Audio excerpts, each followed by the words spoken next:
kimwe njye nagufashe ku nguvu chef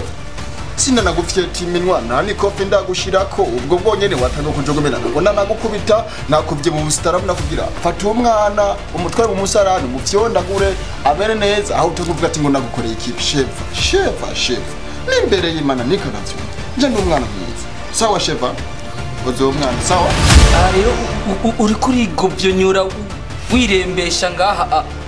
unyereka amasura y'umubabaro ngura kuri ababa tekana ivete umwana w'iwanje genda utura ivyawe ugenda iwanyu kingi bebe kingi bia parakatupako ndagukubita umutwe ndakoze fata umwana neza wanje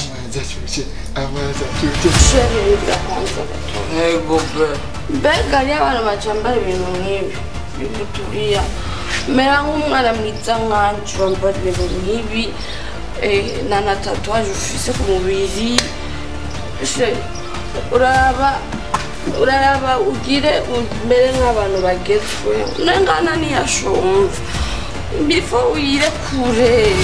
kuri kutabukeneye kumpa amahoro ngo numve ko ntekanye mu buzima bw'iwanjye ni wewe wibuza amahoro kuko umvise umugabo wagasura ibyo bihanura ukamumva umugabo wagasugura ko byiki ukakijyanako akubyiki ukakijyanako ariko gasugura ko byiki ukavuki ukiduza ngo jewe Jordan sinokumva umuntu ndumugabo sinokumva aho uzosara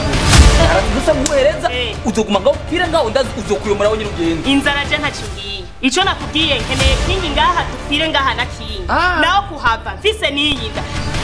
kerezo gaho guru twinzu bazoyitwara mama yangu uzokamutanga ruwana ikivyingo barangiye ninge nurira nayo ubwo rumwozo carutebeka ibi uzuragena mu yaro umunwa wo hasi ukora hasi kumbeshera na enda mzite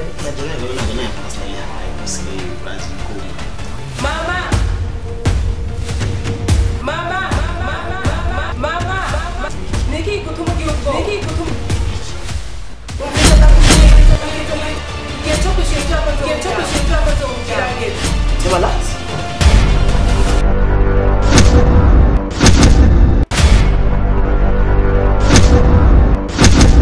je nawe ni dusa nituva hamwe je sini mwene wanyu ndagucome tumutwe ngaho mfiriko kandi nkengera je menga karanze jewe ndiko ndipangira imipango yiwanje siza kandi zode mu mipango ndiko ndapanga ivyo bivuga ngo umwana zo boss yiwanje umwana zogira iki mwana kinyendara umwana w'imaraye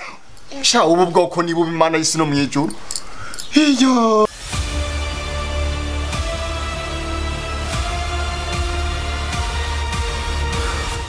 ndaba neza wambonye narakubwiye umugero wampaye sinzopfa jenyene